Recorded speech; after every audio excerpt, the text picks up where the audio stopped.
de mon anniversaire de 15 ans, j'ai gagné de mon père une contrebasse, une basse électrique, parce que j'étais amoureux de cet instrument, c'est ça que je voulais jouer. Je me suis mis dedans, j'ai jamais pris de cours, jamais eu de prof, on m'a jamais inscrit à l'école parce que mes parents n'avaient pas vraiment les moyens. Et on va dire aussi qu'ils ne croyaient pas vraiment que ça m'intéressait à fond, donc ils ne voulaient pas perdre leur temps. En même temps, j'ai quand même pu me procurer des livres et des vidéos courts. À l'époque, il y avait pas, Internet n'était pas accessible à tout le monde. Donc YouTube c'était hors de question et c'est pas tout le monde aussi qui avait un ordinateur à la maison. Donc on se débrouillait comme on pouvait avec les amis, les VHS, ouais c'était les VHS, les cassettes vidéo. C'est là que j'ai commencé à m'intéresser vraiment, je prenais des cassettes, j'écoutais des artistes internationaux, des groupes de rock, parce que j'étais fan de rock bien sûr, je pense que ça tout le monde a compris. Et j'ai démarré dans le rock. Le premier groupe que j'ai joué c'était un groupe de rock à Belém, au Brésil. C'était pas loin de chez moi, ils m'ont invité à jouer, j'étais bassiste. Donc du coup j'ai kiffé, j'ai commencé à jouer avec eux, on jouait du métal, on jouait du heavy metal. Et on faisait des reprises de Iron Maiden, de Metallica, de Pink Floyd, de un peu tous les groupes qui marchent super bien au Brésil. Et on a tourné pendant à peu près 5-6 mois ensemble, quand on a arrêté parce que notre guitariste a décidé de partir dans une autre ville. Et c'est à partir de là qu'on a décidé d'arrêter. Donc du coup j'ai une invitation d'un groupe de pagode. C'est de la samba un peu plus romantique on va dire. On est parti dans ça, donc ça m'intéressait pas trop au début parce que comme j'étais un rocker et nous au Brésil quand on est rocker on ne peut pas faire autre chose que du rock. Mais bon, j'ai accepté leur invitation parce qu'ils étaient très gentils et puis ils m'ont donné de bonnes conditions. Donc je me suis dit pourquoi pas, on va essayer. Du coup j'ai commencé et on a démarré les répétitions et ils trouvaient que c'était bien, je me débrouillais pas mal. Donc j'ai accroché parce que ça restait quand même de la bonne musique. Du coup j'ai commencé à jouer avec eux, on a tourné pendant plus d'1 an, on a tourné presque 2 ans ensemble. Et c'est là que le groupe s'est un peu séparé pour des raisons que je vais vous avouer que j'ai oublié. Mais on s'est séparés et puis tout de suite après, on m'a invité pour jouer dans un groupe de musique générale, c'est-à-dire musique dansante, c'est-à-dire la brega, le forró, le carimbo, c'est des rythmes de chez moi, de ma région. Donc j'ai accepté parce que j'étais sans rien faire, donc c'est encore comme j'ai réfléchi à l'apprentissage, je me suis dit c'est encore un moyen d'expandre mes connaissances. Même si je n'accrochais pas forcément au style, c'était pas mon style de musique, c'était pas quelque chose que j'écoutais. Mais c'est quelque chose que j'avais la curiosité d'apprendre. Donc j'ai démarré et c'est là que, à ma grande surprise, on m'a pas appelé pour jouer la basse, on m'a appelé pour jouer la guitare. J'étais un peu déçu, j'ai refusé au début, mais ils m'ont vraiment demandé parce que j'étais pas guitariste. Donc du coup je me suis dit mais comment je vais faire parce que quand j'ai appris la guitare, à la base, je savais faire 2-3 accords, c'était pour draguer les filles. Donc je suis parti dans ce concept-là, donc je voulais pas devenir vraiment un grand guitariste. C'était juste, je savais faire 2-3 accords, majeur, mineur, juste pour me faire plaisir, chanter quelques morceaux, m'accompagner et faire plaisir aux gens. Donc j'ai dit bon, et comme ils étaient super bien structurés dans le groupe, ils avaient tout, ils avaient des guitares, des batteries, des basses, des trucs de bonne qualité. Donc ils m'ont dit bon, on te donne une guitare, tu l'amènes chez toi, on te donne le répertoire, tu écoutes et tu nous dis, parce que nous on n'a pas trop le choix, tu es notre dernier recours, donc on compte sur toi et tout. Donc du coup j'ai eu du mal à leur dire non. Alors j'ai accepté, je suis parti avec la guitare à la maison, j'ai écouté, j'ai commencé à bosser comme un malade parce que je me disais que il y avait du boulot quand même parce que j'avais jamais joué vraiment la guitare dans un groupe et je savais pas, j'étais pas un guitariste, j'avais pas l'aisance et la facilité que j'avais à la basse et que j'ai aujourd'hui, logiquement. Donc du coup j'ai commencé à bosser, j'ai commencé à écouter le répertoire, les styles, comment je pouvais développer cette façon de jouer parce que j'avais pas aussi la technique de guitariste, je savais pas jouer au médiator. Je savais jouer au doigt et je me suis dit bon comment je vais faire, donc du coup en écoutant j'ai essayé de développer avec ma façon, avoir le même son que les gens qui jouent au médiator, donc je me suis dit c'est bon je vais laisser pousser mes ongles et puis on va voir ce que ça donne. Ensuite, à force d'écouter, j'écoutais en amont, j'écoutais aussi ce que j'aimais bien sûr, j'écoutais du rock, du metal, du blues, du jazz et tout ça ça me plaisait beaucoup et ça faisait en sorte que je veuille encore découvrir encore mieux cet instrument qui est la guitare. Et au fur et à mesure, on a commencé à progresser, on a commencé à faire des dates et je me suis habitué à l'instrument. Du coup, j'ai commencé à m'intéresser, à vraiment l'apprendre à fond. Et c'est là que le drame est arrivé. Je ne lâchais plus la guitare, je passais toutes mes journées sur la guitare. Je m'arrêtais de jouer pour manger et pour dormir. J'amenais la guitare partout avec moi, même pour manger d'ailleurs, elle était à côté de moi. Et j'allais dormir à 4 heures du matin, je me réveillais pour aller à l'école, je séchais les cours pour aller jouer à la guitare. Ce que je ne conseille à personne, bien sûr. Donc on est parti dans un grand délire d'apprentissage. J'étais devenu un grand passionné, j'arrivais pas à m'arrêter. Ma mère pensait que j'étais en train de devenir dingue. Je la comprends et je m'excuse déjà pour le mal qu'elle avait avec moi à cette période. J'avais quoi, 16 ans. Et on a commencé à faire beaucoup de concerts, de dates et tout. Aussi, on a dû se séparer. J'ai dû partir à la fac, bien sûr. Et c'est quand j'ai stoppé un peu, c'était 1 an après que j'avais démarré la guitare.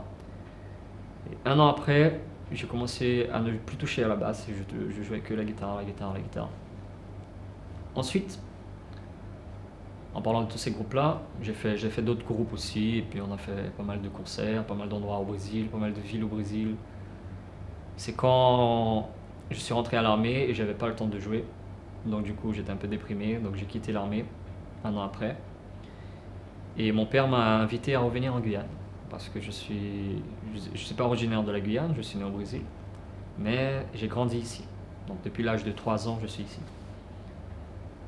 Et je suis reparti au Brésil à l'âge de 14 ans. Donc mon père m'a invité à revenir pour passer des vacances, donc des vacances de 2 mois. Donc je me suis dit ouais, pourquoi pas, ça va, comme ça je vais revoir les amis d'enfance et tout. Arrivé ici, je suis venu bien sûr avec ma guitare, parce que je m'en séparais pas. Arrivé ici, on a fait un tour, donc à l'époque il y avait le Dixieland et tout. Donc on a fait un tour et c'est là que j'ai connu les musiciens locaux, dans les piano bars, comme le Dixieland justement, où on est allé.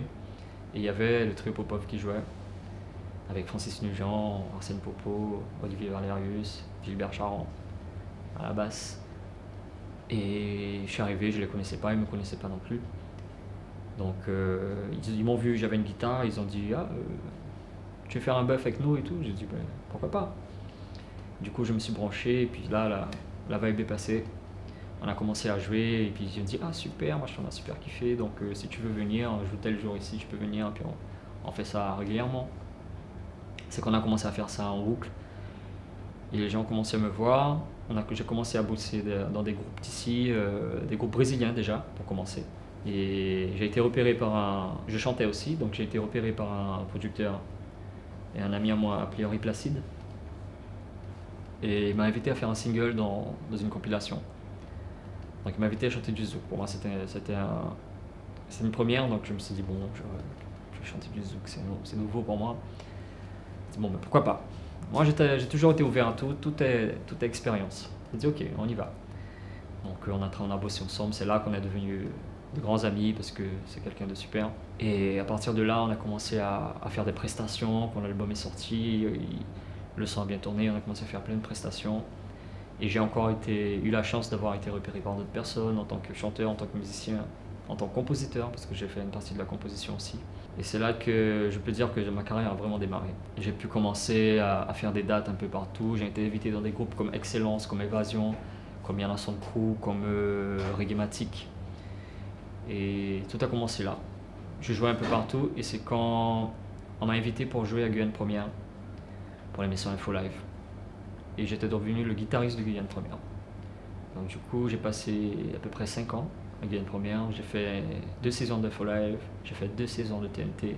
Et la dernière saison, c'était en 2014, quand j'ai fait ma dernière saison à la télé. Puis depuis, je joue un peu avec tout le monde. J'ai eu l'opportunité aussi de partir en tournée avec Daniel Saint-Val en 2012, avec d'autres artistes antillais. J'ai pu jouer accompagné Izzy Kananga, Eric Pédurand, Victor O, Valérie Laurier, Stevie Maï. J'ai fait des collaborations en studio avec beaucoup d'artistes souk reggae, en France, à Paris, en métropole, aux Caraïbes, en Guyane. Donc je suis quand même assez fier et content d'avoir pu participer à toute cette culture et pouvoir m'intégrer aussi bien avec ces artistes que, que la vibe soit aussi bien passée. Donc ma carrière actuelle, c'est ça. Je suis un musicien freelance et quand on a besoin de moi, on m'appelle, on me donne le morceau et librement d'accepter ou pas. Généralement oui. Donc je n'ai pas de préférence musicale, j'accompagne tout le monde. Donc le morceau et la musique me plaisent. Pour tous ceux qui m'écoutent, que si vous voulez partir dans le milieu musical, ne faites pas ça, devenez médecin. Faites des études, devenez médecin, vous allez devenir plus riche. Non, je plaisante. Non, c'est très dur. Il faut s'y mettre, il faut être passionné, il ne faut pas lâcher. C'est pas facile parce qu'on n'apprend pas du jour au lendemain. C'est toujours très très très difficile, surtout le début. Mais après, ça vient tout seul. Il suffit de vouloir. La volonté, c'est la clé de toute réussite. Donc, comment on dit en créole, Tchemberet Pamoli et ne lâchez rien.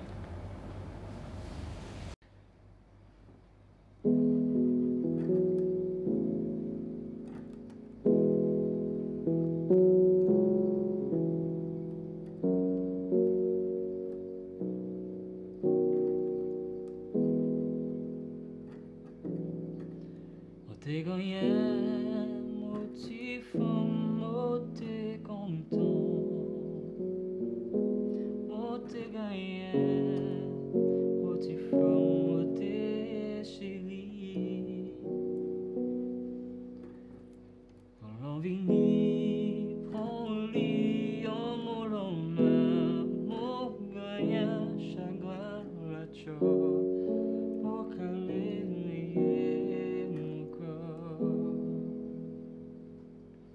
L'olai dere, l'olai dere, l'olai dere, l'olai dere, l'olai dere, l'olai dere, mo goya chagrin la cho, mo kale neye moko, l'olai dere, l'olai dere.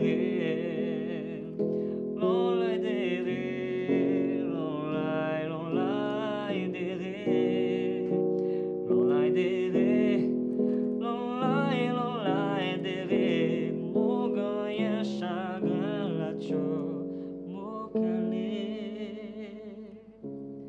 neye